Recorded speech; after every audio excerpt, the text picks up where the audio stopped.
In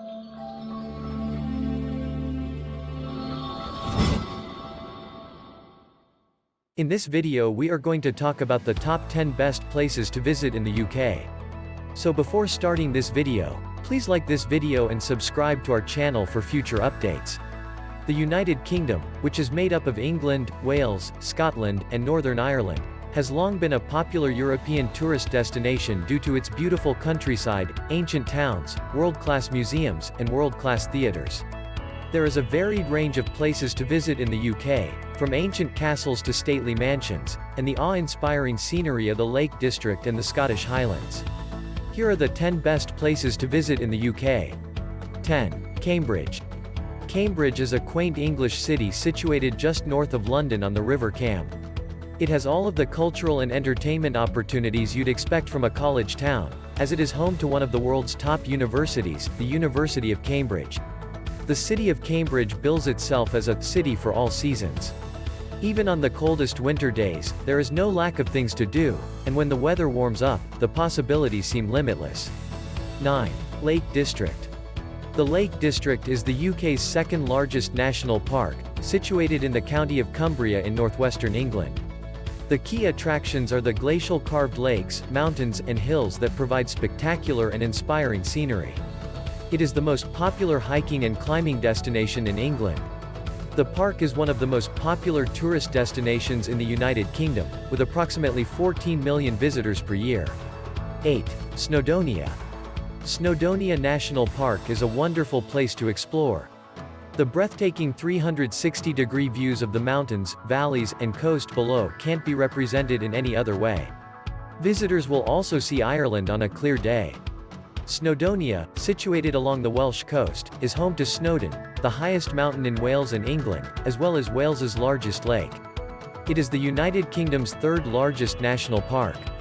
Hikers and mountain bikers would enjoy the national park, but even couch potatoes will find walks to their taste. Many hikers would find climbing Snowdon difficult, but other trails can be walked easily in regular walking shoes. For those who like to take in the scenery and comfort, Snodonia has a narrow-gauge railway. Within the park, 26,000 people live in quaint villages that include food, lodging, and local handcrafts. The village of Llanberis is known for its slate, and it now houses the National Slate Museum, while Dongellau is home to the National Centre for Welsh Music. Snodonia is home to many prominent castles, including Conwy Castle, designed by Edward I, and Penrhyn Castle, built by the wealthy Lord Penrhyn in the 19th century. 7. Chester. Chester is situated on the River Dee in Cheshire, England, not far from the Welsh border.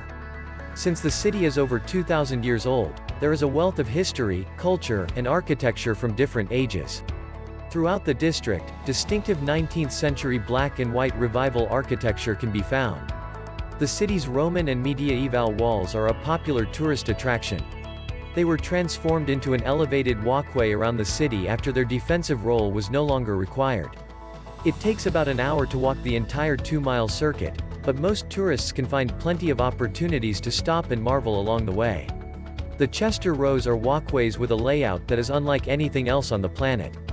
These covered walkways, which date from the 13th century, connect 2 levels of commercial properties.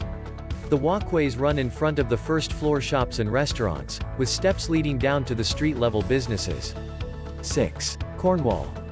Cornwall is a contrast analysis. It's romantic and quaint, but rough and remote at the same time. Cornwall, at the westernmost point of the United Kingdom, is a peninsula with rugged cliffs overlooking the sea on one side and golden sand beaches popular with tourists. In the past, Cornwall was home to pirates and smugglers. Cornwall's beaches, which were surrounded by water except for the Devonshire border, were suitable for such activities, leading to a romanticization of these activities in Gilbert and Sullivan's operetta, The Pirates of Penzance. Cornwall has a fairy tale feel to it as well. This is where the children's story, Jack and the Beanstalk, takes place. Tintagel Castle is where the legendary King Arthur of Camelot is said to have been born. Pixies or fairies are still common among Cornish people today. 5. York. York, situated where the River Foss crosses the River Ouse, is a walled city with a rich history. This ancient city has a staggering number of attractions crammed into its small space. From London, York is just a 2-hour train ride away. As tourists walk along the city's cobblestone streets, a multitude of thrilling sights vie for their attention. York Minster is a well-known landmark in the area. This imposing stone cathedral is brimming with impressive works of art. The cathedral's Explorer baskets, and other programs geared toward young people ensure that children will not be bored. The Jorvik Viking Centre is one of York's most exclusive attractions.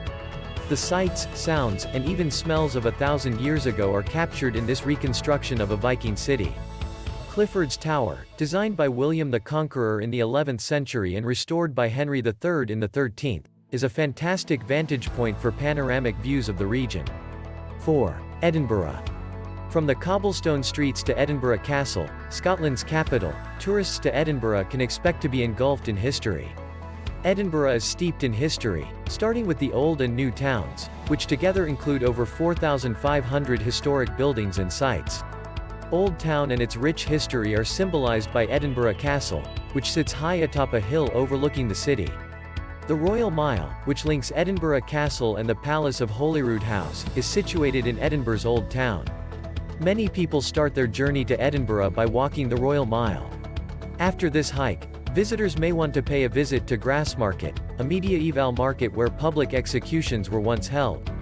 Robert Burns used to visit the White Hart Inn, which is still open today. 3. Stonehenge.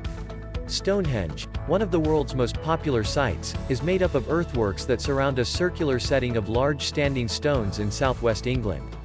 It also includes over 200 scheduled monuments and some of the most significant Neolithic and Bronze Age discoveries and structures in the UK. Stonehenge was designed in 3 phases. The original henge, constructed about 3100 BC, was the first level. A circular ditch, an earthen bank, and Aubrey holes made up the foundation. Aubrey holes are roughly 1 meter wide circular pits in the Earth's chalk crust. The pits were believed to have been used for religious rites or burials, according to scholars. The site was abandoned soon after the first stage was finished, and it was not used for over 1,000 years. 2. Scottish Highlands. The Scottish Highlands are located in Scotland's rugged northern and northwest regions. This is the Scotland that dreams of tartan, kilts, lochs, and Braveheart conjure up.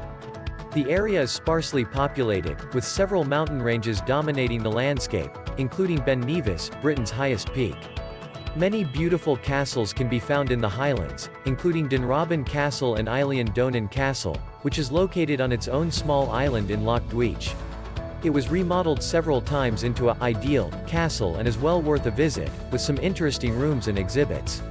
It is only accessible by crossing a stone bridge.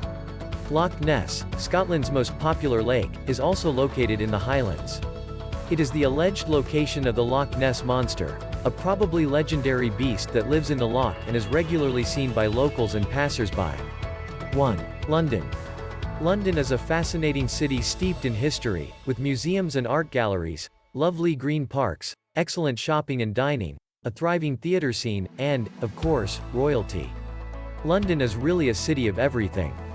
From its museums and palaces to ancient buildings like Westminster Abbey, the final resting place for many of the country's greatest people, from authors to statesmen to royalty, the English capital is steeped in tradition. The British Museum, the Natural History Museum, and the Tate Gallery are only a few of the world's most prominent museums, all of which are free to visit. The changing of the guard at Buckingham Palace, as well as watching the minutes tick away at Big Ben, the world's most famous clock, are not to be missed. London's vibrant theatre scene produces some of the finest shows in the country.